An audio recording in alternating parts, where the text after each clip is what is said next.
Hi there, I'm Logan Medish, and this is High Caliber History. Now today we're going to talk about something that is the bane of condition collectors the world over. It's what we call the turn line, and you'll see the turn lines on the cylinders of many revolvers, but predominantly you'll see them on Smith & Wesson revolvers is where they're often most complained about. And you'll have guys who are condition collectors refer to the drag line or the turn line, and they'll use that to try and determine how well used the gun is. If it's got a more pronounced turn line, then the gun has presumably been fired a lot more than one that hasn't. And you'll see in collector descriptions no turn line or very faint turn line. Sometimes guys will go so far on ones that they believe have never been turned since they left the factory, they'll actually put a zip tie around here to keep you from cocking the hammer and turning, putting a turn line onto that gun. And it's something that's been bugging Smith & Wesson guys for a long time. This particular gun here was made in the 1920s. It has a turn line. This gun here was made in the 1960s. It has a turn line. This gun was made in the 1970s. It has a turn line.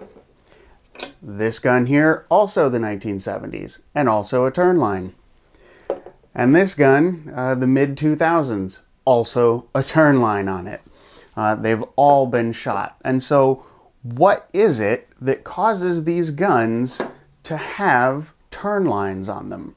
Well, better than me explaining it to you, I will let the source explain it to you.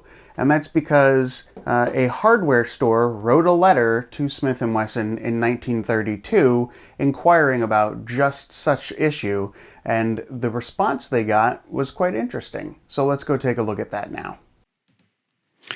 So on August 30th, 1932, Arthur Lyle of Lyle Hardware in Washington, Pennsylvania, wrote a letter to Smith & Wesson and said that they sold one of their 3844s and one of their K22 target revolvers, and both of them have a ring mark around the cylinder from the cylinder stop. He wonders, is there anything we can do to stop this, as our customers are very well pleased with the revolvers, but they do not like to have them marked with this ring. D.B. Wesson, the vice president of Smith & Wesson, replies back on September 6th, and he says, in reply, we wish to advise that in our system of lockwork, the cylinder stop is retracted only for the first instant that the cylinder begins to rotate, and then drops back into place with the stop spring holding it in close contact with the periphery of the cylinder to avoid any possibility of it failing to engage the following stop notch. And then I think it's interesting, he goes on to note, with the tremendous increase in the speed of firing that has taken place in the last few years, remember this is 1932, we have stiffened the stop spring for positive functioning, and it is for this reason that the line is more apparent on the cylinder than in the past. Although it is not a thing of beauty, we feel that it is better that this line appear than that there be a chance of the cylinder overrunning.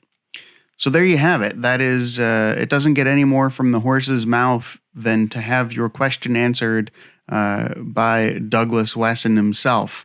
And he has a great point. By the 1930s, cartridges are getting a little bit hotter. Guys are shooting a little bit faster.